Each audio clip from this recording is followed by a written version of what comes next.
Hey, what's up guys? Nick the Informative Fisherman here, and today I want to talk about increasing your casting distance. This is a question I receive all the time, and a lot of the time when you're on the bank you have no other choice but to get out there a little bit further than the rest of the guys who haven't been able to present a bait, or if you're trying to fish that outer weed line.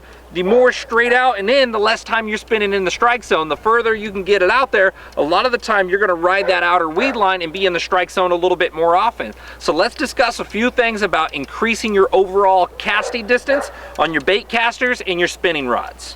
Let's start off with the spinning rod. Okay, now when it comes to your spinning rod, I tell people utilize braid.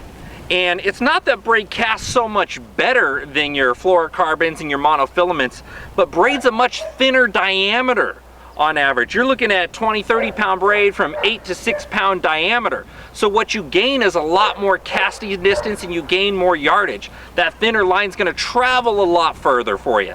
Just utilize a leader like this. And when I utilize a leader, what I do is I try to go half the length of my rod right in there, and where I have my double uni knot is right in here. About a foot up from the top of the reel is where I have my double uni. So what that does is it gives you about a 4.5–5 foot leader to where the fish aren't going to see it, plus it doesn't get that uni knot down inside your spool to interrupt your casting speed. From there, you want to get as much yardage on your spool as you can. You want to fill it up all the way to the rim. The closer you get that line to the rim of that spool, it's going to travel off easier and have less resistance against that spool edge right there. Line lubricants, extremely important for increasing your overall casting range. Reel Magic, what I use a lot, I'll spray it on there to get it real slick to where it travels across itself a lot better. I'll spray my guides a lot of the time to get it to go quicker. That first cast with braid, cast a short distance out there, get your braid wet. What that's gonna do, it's gonna help you with that wind blowing. If you have a good crosswind, to prevent it from blowing too much out, that weight in the line's gonna help it travel out there a lot better for you. So a lot of the time guys are going to question your choice on braid for your casting length. The older braids are oftentimes 4-strand braids. It's more of a square and more abrasive cutting into your stuff. Nowadays a lot of the braid out there is 7–8 strand braids, which is more rounded and it casts a lot better, and it's also more aerodynamic. If you have a crosswind and a flatter surface, when you squeeze those older braids they become flat, the wind's going to catch a lot better. But if you have that tighter wrapped 8-strand braid, it's going to be much more hydrodynamic with the crosswind pushing on it. Plus when it's wet, more hydrodynamic, it's going to carry a lot better for you. I use the P-Line Spectrix for everything that I do. It's a fantastic line. Okay, let's talk a little bit about your rod length and your rod action. This is just like one of my bass rods right here. It's one of my bass spinning rods for drop shotting. This is a 7-foot rod right here. The longer the rod you get, the more motion, that big trebuchet, boom, that classic catapult, that medieval catapult, is that bigger motion is going to get more load in there and catapult that bait out there a lot further. When you have these smaller, shorter rods, you're going to get less of that, so your motion has to be more critical, and I'm going to show you how to go over that motion to get your distance. That bigger rod makes it a little bit easier on there for you. A lot of those surf rod guys out there, you'll see them and they have that really long rod. It's going to catapult that bigger bait a lot further out there. It's less snappy motion and more of that smooth accelerate into that motion, forcing your tip down, increasing it, and I'll show you how to go over that.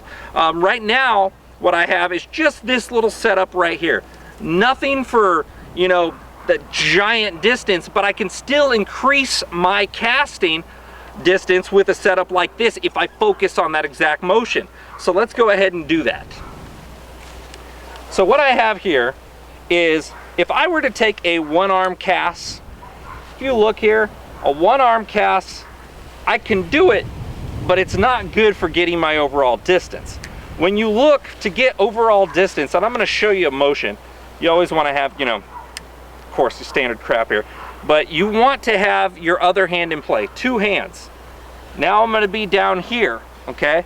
And if I have my rod close to my body and I do this short little motion, I'm actually going to get less distance than I would if I raise my arms all the way up and go with that full motion. I'm going to get a whole lot more distance of travel like that. So let me show you exactly what I'm talking about. And I'm not gonna go with this tomahawk chop, which a lot of people think is that's how you do an overhand cast, with that straight tomahawk chop. That's horrible. You wanna imagine like you're throwing a baseball.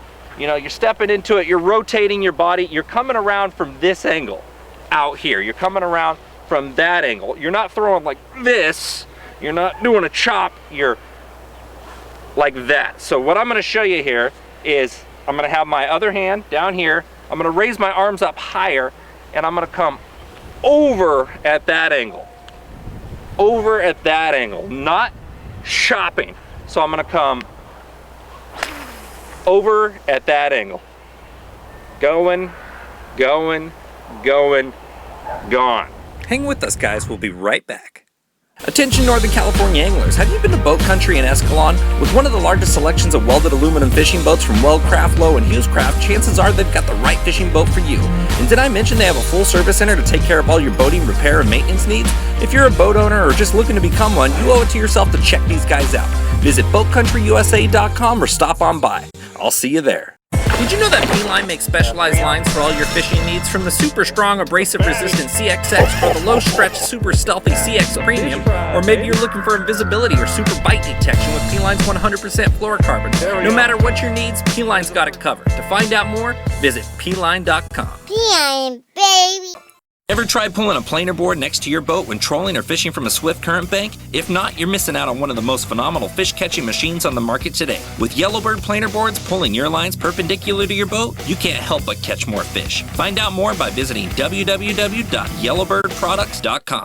Have you been to rustylures.com? Did you know they offer free shipping on anything over $29.99? And with all the latest and greatest in bass fishing gear, from punching tackle, umbrella rigs, swim baits, and you name it, there's really no reason for you not to be getting the best deal online today. So go to www.rustylures.com. Did you ever wish for an RC boat when you were a kid? And do you have a passion for fishing? Well, guess what? It's time to do them both at the same time. With RCFishingWorld.com's RC Fishing Pole, it's time to be a kid again. So visit www.rcfishingworld.com today. Did you know that Bass Angler Magazine has more articles than any other bass fishing publication? And with the top pros from around the nation spilling the beans in every issue, there's really no reason for you not to be subscribed to the most informative bass fishing magazine there is, Bass Angler Magazine. Thanks for watching. Now let's get back to the show. So when it comes to your rod action and your length of your cast is absolutely critical. What you're gonna find is more long cast presentations that you're trying to make, like your crankbait rods, your surf rods, you're gonna find that more often they're more moderate or moderate fast, meaning bending, moderate would be bending right in the middle of your rod to where it would load up right in the middle of your rod, moderate fast more up here, fast in the tip, extra fast just right there in the tip with a ton of backbone. Your distance casting presentations are gonna be more moderate, moderate fast. This happens to be a fast right here. You're gonna find, when I show you on my crankbait rod, it's a moderate, bending right in the middle. That's where you're gonna find more glass incorporated into your rods and less 100% graphite. They load up a little bit better and they accelerate after you get that load in them. It's more designed for that bigger, smoother cast instead of that snap cast. Now, another thing you can notice is if I have a lure hanging from the end of my rod just a few inches like this, and I make that same cast, I'm actually gonna have much shorter range. This is more of a snap cast motion with that shorter tip right there. It's more for targeting. If I wanna go with a much longer cast, I'll almost go half the length of my rod right there. What this is gonna do is it's gonna load up a lot better for me on that two-handed cast, and I'll show you right here. Because I'm not doing that snap, I'm turning, arms up, and accelerating and pointed straight at where I'm casting, going, going, going, gone. Just like that. And I always want to make sure when I cast, I'm pointed directly at my target right there. Exactly where I cast it, I'm pointing directly at it. I don't want to go like this to where when the line's traveling, it's going to be touching my guides, forcing resistance and actually slowing that bait to that target that I'm casting to, or yielding the progression of line coming off of that spool. I want to make it to where it's traveling through those eyes with as little resistance as possible. So now that you focused on your motion, you got that half distance out there. This is what you're going to do with surf casting way more often. With more of your bass fishing, you can shorten that up a little bit. it's going to be a little bit easier to work with you, but you still will get that increased range the more towards halfway down of your rod you will gain that.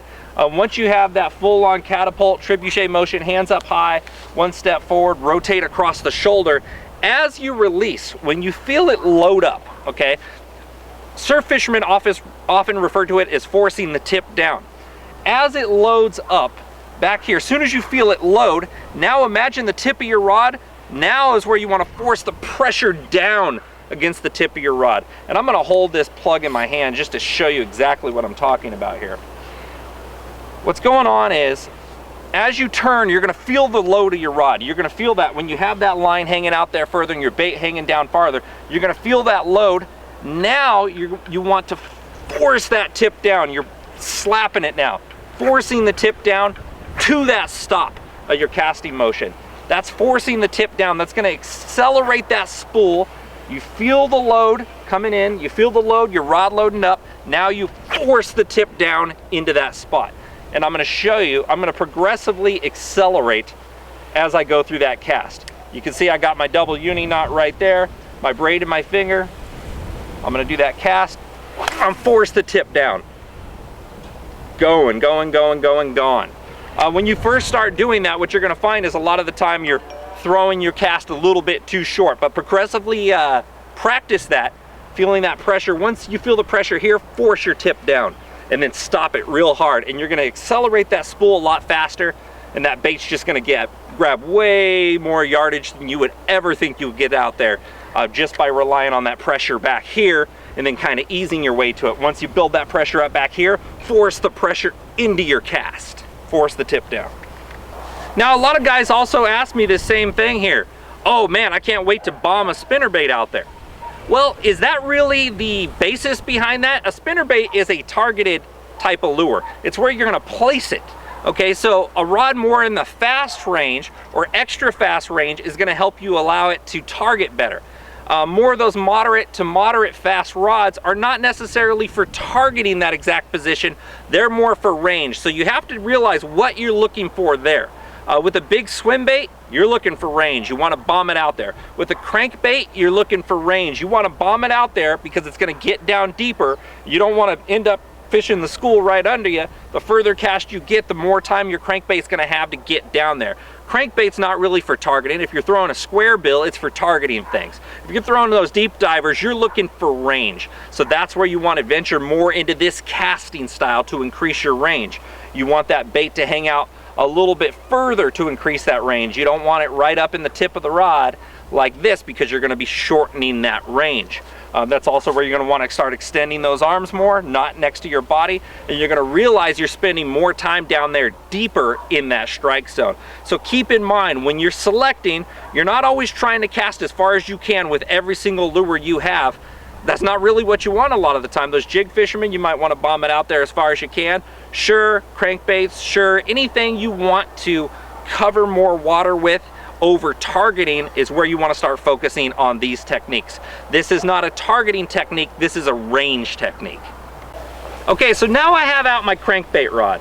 This is a moderate, look at that bend, right there into the middle. So you can see this one's designed for distance. Okay, now a lot of the guys, when they're picking targets, okay, with my crankbait, a lot of the time, I'll throw a jerk bait on it too. I have little tiny treble hooks on here. I don't want too stiff of a rod to where it's gonna rip those treble hooks free of it, so I'll throw a jerk bait a lot of the time on my cranking stick.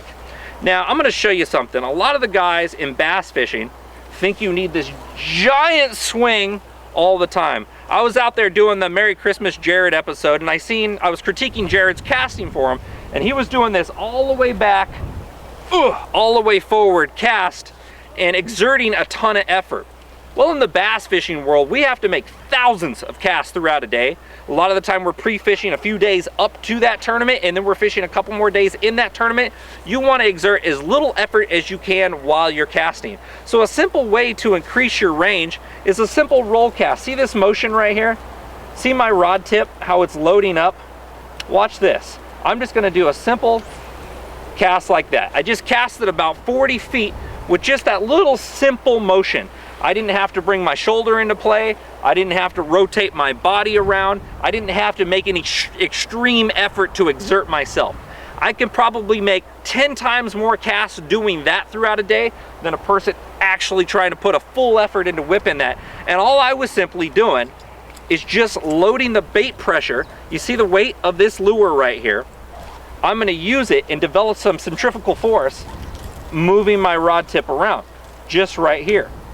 And just practice this, you'll get your timing down, and you just shoot it out there, just like so. Another advantage that gives you is you're not really taking it out of your range of vision. At all times, it's keeping a low trajectory to the water. You could see it traveling up to that target, so you're gonna oftentimes reduce your overcasting. You're not gonna hit the docks as much, you're not gonna hit the bank as much, and you'll be able to place it to that target. Plus the trajectory is a lot lower. The fish might see it, think it's a dragonfly moving in, and it's also gonna enter the water a lot more quietly when you do that. So that's another thing you can do with that limber rod when you're out there casting and you go to make a targeted cast instead of that long range cast. So that's another option once you do have that more limber rod in your hands. And once you get used to that motion, you don't have to make it 20 times. It's simple. I'll pick it up like this and shoot it out just like that, because you get used to feeling that pressure.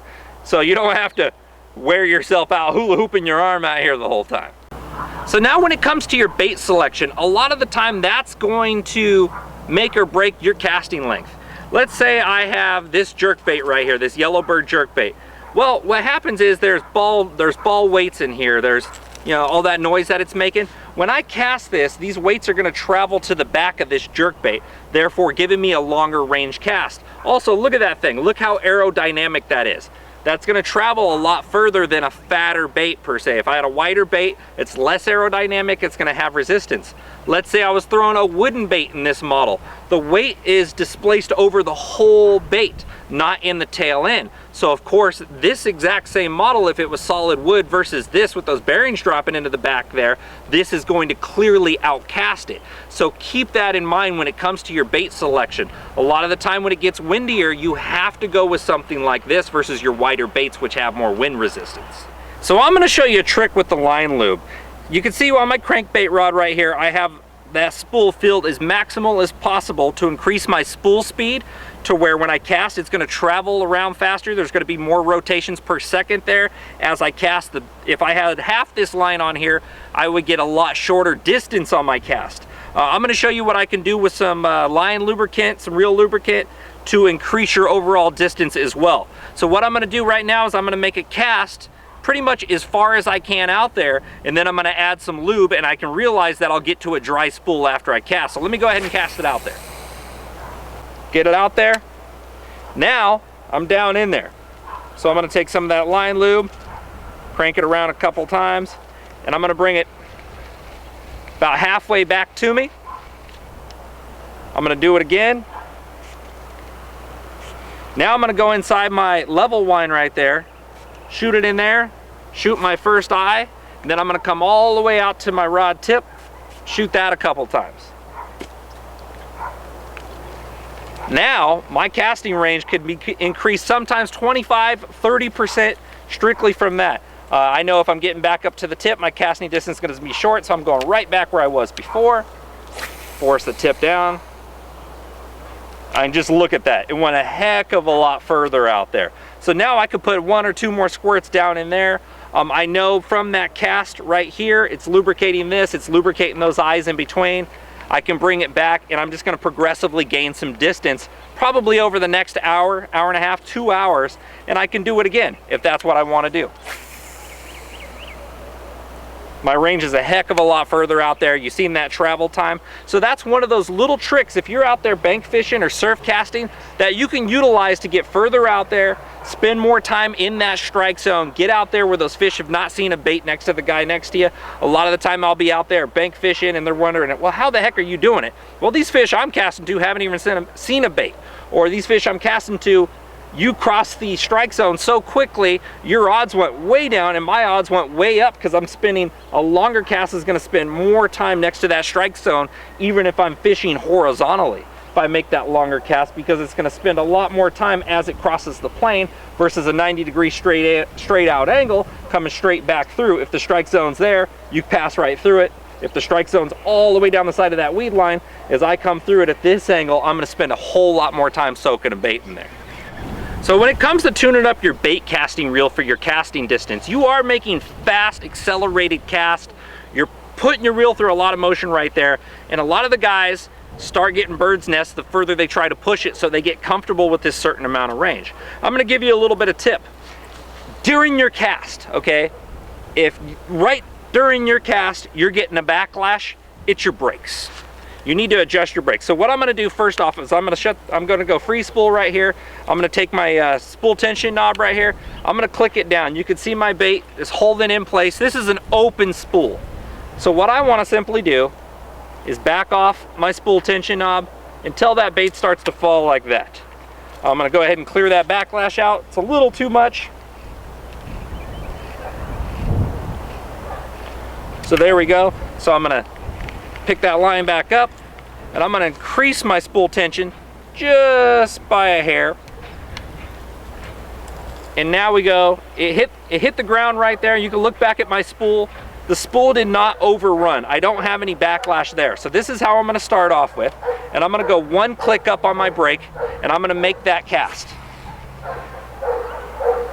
My cast went way out there. I'm good. So now what I wanna do, I'm gonna start pushing it, okay? So I'm gonna go up one more click on my brake. I'm gonna go up a little bit more because I wanna start pushing my limits here. And I'm gonna try to make a faster cast and do that same motion, and I'm gonna start forcing the tip down. So now I'm gonna make it out there. I didn't have any problem with backlash right there. So now I know I can either come off my brake a little bit, but since you're going really fast and you're forcing the tip down in your cast, I would actually back off on your spool tension knob. Keep your brake, one or two clicks in there to start, and start backing off on your spool tension to increase that range. Way the heck out there. Still didn't have any problem backlashing during my cast. I'm gonna back off my spool tension a hair more. This is all about increasing that overall distance. If I make a different distance of 10 foot, my crankbait's gonna get down there deeper, it's gonna get down there faster than yours. So keep adjusting to where you start getting a backlash. If you start getting a backlash during your cast, come up on your brakes and back off more on your spool tension, and you're gonna gain more range that way. If you get a backlash at the end of your cast, it's probably because your thumb was off your spool tension was a little bit too loose. A backlash in the beginning during your cast is usually has to do with your brakes. So one more thing I wanna talk about. A lot of the time when you're selecting a spot, if you're out there on the beach, you're out there on the bank, a lot of the time you want to be fishing that bank where the wind's blowing into, but if you're out in the surf, a lot of the time you don't have that choice. Okay, so that bigger, higher cast is going to catch more wind. That lower trajectory bullet cast is going to catch less wind. So a lot of the time, if you see that wind angle's kind of blowing into you at like this angle here, the one advantage you can do is that spot you want to cast to, try to get the wind angle blowing to it. You're gonna get more range. If there's any angle to that wind at all, you wanna try to ride that little jet stream there. If the wind's blowing this way, I don't wanna cast to a spot that way. If the wind's blowing this way, I wanna cast to a spot that way. So I'll go upwind from it and cast downwind, even though it's partially forced against me, because I know I can position it out there and still gather that extra range. If it's blowing in your face, a lot of the time you have to go with that lower boom sidearm bullet, or try to lower your trajectory a little bit and then fire a shorter, lower to the water cast to increase that range. If it gets up there where that wind's gonna catch it, you're gonna backlash and you're gonna lose range that way. That lower trajectory to the water is usually the water's not ripping nearly as hard across the surface as the water as it is up high. So keep that in mind. I'm Nick the Informative Fisherman, and that's how to increase your casting distance. I hope this helped you guys out. Make sure you go like the fan page on Facebook, hit me up at informativefisherman.com, write me an email at informativefisherman@gmail, and I will make sure to help you guys out. If you're commenting under the YouTube video, it usually takes me a little bit longer, so track me down on Facebook or write me a personal email, and I'll get back to you a little bit sooner like that. Thanks for watching, guys. We'll see you next time. Ooh, now it's back to bass. Look at that big old chunk. Pounds there. There we go. We're going to double. Wow. Big girl for the box. Hey, what's up guys? Nick the Informative Fisherman here. And today I'm out here at Mickey Grove Park. I got my kids out playing in the park today, And I just got back from the International Sportsman Expo, and I was gonna do another elaborate, episode with pros, and there's a lot of those to come this season. But one of the big things that I thought I should address today is a lot of people